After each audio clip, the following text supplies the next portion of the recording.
Hari-hari ini pemerintah mulai gencar mengancam masyarakat bahwa mereka akan menangkapi masyarakat yang mengibarkan bendera One Piece. Mereka menyebutnya makarlah, tindak pidana lah, dan lain-lain. Bahkan Polri dan TNI mulai menggeruduk orang-orang yang mengibarkan bendera One Piece di rumah mereka masing-masing.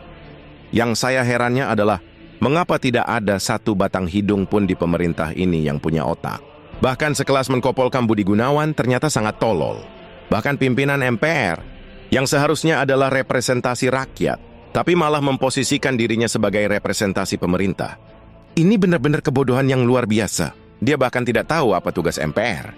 Tugas MPR adalah menyuarakan suara rakyat dan mengoreksi pemerintah, bukan malah membela pemerintah dan menegur rakyat.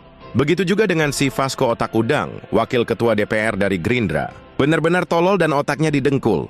Rakyat itu adalah majikan. Sementara MPR, DPR, Presiden, Polri, TNI, semua itu adalah pembantu rakyat. Digaji oleh rakyat. Silahkan baca konstitusi kita UUD 1945 pasal 1. Kedaulatan ada di tangan rakyat.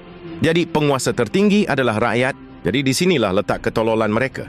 Mereka tidak tahu undang-undang sama sekali.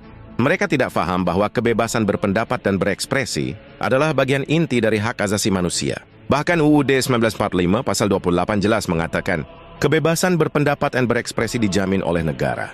Lantas bagaimana jikalau presiden atau menteri mengeluarkan surat edaran, perpres atau permen peraturan menteri yang melarang mengibarkan bendera lain selain merah putih? Atau sebut saja yang lebih tinggi dari permen dan perpres, yaitu undang-undang? Jawabannya ya, tidak berlaku. Prinsip hukum adalah lex superior derogat lege inferior.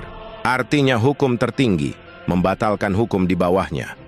Jadi jika pemerintah bersama DPR membuat undang-undang, tapi dia malah bertabrakan dengan Undang-Undang Dasar sebagai konstitusi negara kita, maka undang-undang ataupun peraturan itu gugur secara otomatis. Atau istilah kerennya batal demi hukum.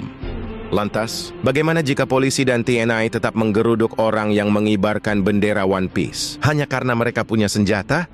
Maka Polri dan TNI alias pemerintah